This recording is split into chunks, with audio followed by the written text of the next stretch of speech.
ସଦା ପ୍ରଭୁଙ୍କର ବହୁମୂଲ୍ୟ ନାମରେ ଧନ୍ୟବାଦ ହେଉ। ପ୍ରଭୁଙ୍କର ପ୍ରିୟ ଲୋକମାନେ, ଆପଣ ସମସ୍ତ ଲୋକଙ୍କୁ ପ୍ରଭୁ ଆଶୀର୍ବାଦ କରନ୍ତୁ ଏବଂ ଏହି ସମୟରେ ଏହି ଭିଡ଼ିଓକୁ ଦେଖୁଥିବା ପ୍ରଭୁଙ୍କର ପ୍ରିୟ ପ୍ରତ୍ୟେକ ଲୋକମାନେ, ଆପଣ ସମସ୍ତ ଲୋକଙ୍କୁ ପ୍ରଭୁ ଯୀଶୁଙ୍କ ମଧୁର ନାମରେ ପ୍ରେଜ୍ ଦ ଲର୍ଡ, ଯୀଶୁ ଶାନ୍ତି, ମାରନାଥା। ପ୍ରଭୁଙ୍କର ପ୍ରିୟ ଲୋକମାନେ, ଭଣ୍ଡ ଭାବବାଦୀ ଏବଂ ଭଣ୍ଡ ଶିକ୍ଷକ ବର୍ତ୍ତମାନ ସମୟରେ ଅନେକ ଭାବବାଦୀ ଅନେକ ଶିକ୍ଷକ ବାହାରିଛନ୍ତି। ଆପଣମାନେ ଜାଣନ୍ତି ପ୍ରଭୁଙ୍କର ପ୍ରିୟ ଲୋକମାନେ, ଏବଂ ଆପଣମାନେ ନିଜର ସ୍ୱଚକ୍ଷୁରେ ଆପଣମାନେ ଦେଖି ମଧ୍ୟ ଥିବେ। କିନ୍ତୁ ପ୍ରଭୁଙ୍କର ପ୍ରିୟ ଲୋକମାନେ, ବର୍ତ୍ତମାନ ସମୟରେ ଯେତେଜଣ ଶିକ୍ଷକ ଅଛନ୍ତି, ଯେତେଜଣ ଭବିଷ୍ୟତ ବକ୍ତା ଆଜ୍ଞାମାନେ ଅଛନ୍ତି, ସେମାନଙ୍କ ମଧ୍ୟରୁ କେଉଁମାନେ ଭଣ୍ଡ ଭାବବାଦୀ ଏବଂ ଶିକ୍ଷକ ଆପଣମାନେ କେମିତି ଜାଣିପାରିବେ? ପ୍ରଭୁଙ୍କର ପ୍ରିୟ ଲୋକମାନେ, ଆପଣମାନେ କେମିତି ଜାଣିପାରିବେ? ଆସନ୍ତୁ ଆମ୍ଭେମାନେ ଈଶ୍ୱରଙ୍କର ପବିତ୍ର ବାଇବଲରେ କିଛି ବିଷୟ ଦେଖିବା ନିମନ୍ତେ ଯିବା ଏବଂ ପ୍ରଭୁଙ୍କର ପ୍ରିୟ ଲୋକମାନେ, ଆପଣମାନଙ୍କ ପାଇଁ ଏହି ଭଣ୍ଡ ଭାବବାଦୀ ଏବଂ ଭଣ୍ଡ ଶିକ୍ଷକ ବିଷୟରେ ଏହି ୟୁଟ୍ୟୁବ୍ ଚ୍ୟାନେଲରେ ହିଁ ଅପଲୋଡ଼ ହୋଇଅଛି। ଆପଣମାନେ ଦେଖନ୍ତୁ। ଆପଣମାନଙ୍କ ପାଖରେ ଦ୍ୱିତୀୟ ପିତର ତା'ର 2 ପର୍ବ ତା'ର 1 ପଦରୁ କିଛି ବିଷୟ ଆପଣମାନଙ୍କ ପାଖରେ କହିବା ପାଇଁ ଚାହେଁ। ପ୍ରଭୁଙ୍କର ପ୍ରିୟ ଲୋକମାନେ, ଏହି ଜାଗାରେ ଲେଖାଯାଏ, କିନ୍ତୁ ଲୋକମାନଙ୍କ ମଧ୍ୟରେ ଭଣ୍ଡ ଭାବବାଦୀ ମଧ୍ୟ ଉତ୍ପନ୍ନ ହେଲେ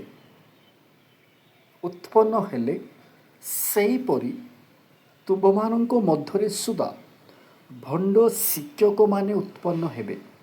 ସେମାନେ ବିନାଶଜନକ ଭ୍ରାନ୍ତମତ ଗୁପ୍ତରେ ପ୍ରଚଳନ କରି ସେମାନଙ୍କର କ୍ରୟକର୍ତ୍ତା ପ୍ରଭୁଙ୍କୁ ହିଁ ଅସ୍ୱୀକାର କରିବେ, ପୁଣି ଆପଣମାନଙ୍କର ଆକସ୍ମିକ ସର୍ବନାଶ ଘଟାଇବେ।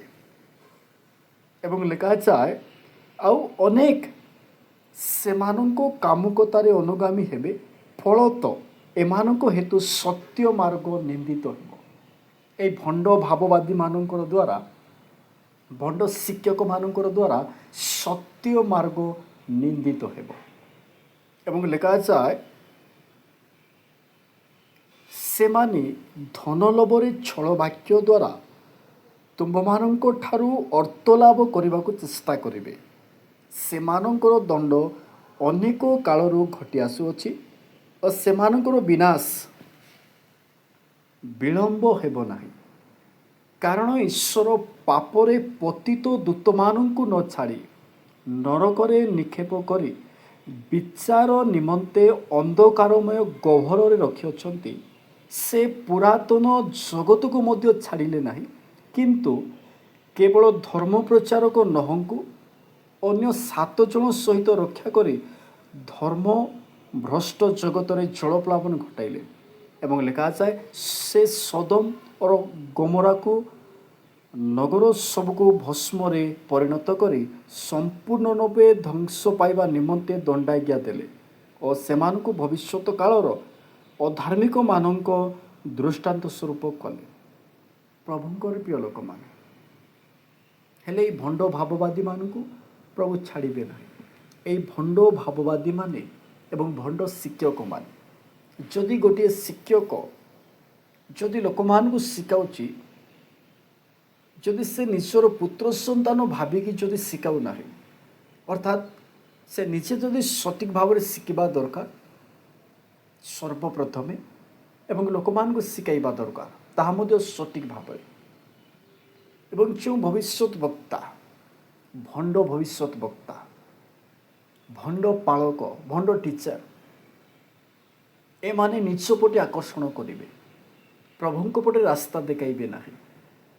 ପ୍ରଭୁଙ୍କର ପ୍ରିୟ ଲୋକମାନେ, ପବିତ୍ର ବାଇବଲରେ ଯଦି ଆପଣମାନେ ଭବିଷ୍ୟତ ବକ୍ତାମାନଙ୍କ ବିଷୟରେ ଯଦି ଦେଖିବେ, ତାହେଲେ ସେମାନେ ଯାହା କହୁଥିଲେ ଲୋକମାନଙ୍କ ସମ୍ମୁଖରେ କହୁଥିଲେ ଏବଂ ଯାହା ପ୍ରାର୍ଥନା କରୁଥିଲେ ସେମାନଙ୍କର ପ୍ରାର୍ଥନାର ଲୋକମାନେ ସୁସ୍ଥ ହେଉଥିଲେ ଏବଂ ଅନେକ ବିଷୟ ଲେଖାଯାଏ। କିନ୍ତୁ ବର୍ତ୍ତମାନ ସମୟରେ ଅନେକ ପ୍ରକାର ଭିନ୍ନ ଅଛି। ଭାବବାଦୀମାନଙ୍କର ଭିନ୍ନ, ଟିଚରମାନଙ୍କର ଭିନ୍ନ, ପ୍ରଭୁଙ୍କର ପ୍ରିୟ ଲୋକମାନେ এই ଭଣ୍ଡ ଶିକ୍ଷକ ଏବଂ ଭଣ୍ଡ ଭାବବାଦୀ ବିଷୟରେ ଏହି ଚ୍ୟାନେଲରେ ହିଁ ଅପଲୋଡ଼ କରିଅଛି। ଆପଣମାନେ ନିହାତି ଭାବରେ ଥରେ ଦେଖନ୍ତୁ। ପ୍ରଭୁଙ୍କର ପ୍ରିୟ ଲୋକମାନେ ଆପଣ ସମସ୍ତ ଲୋକଙ୍କୁ ପ୍ରଭୁ ଆଶୀର୍ବାଦ କରନ୍ତୁ।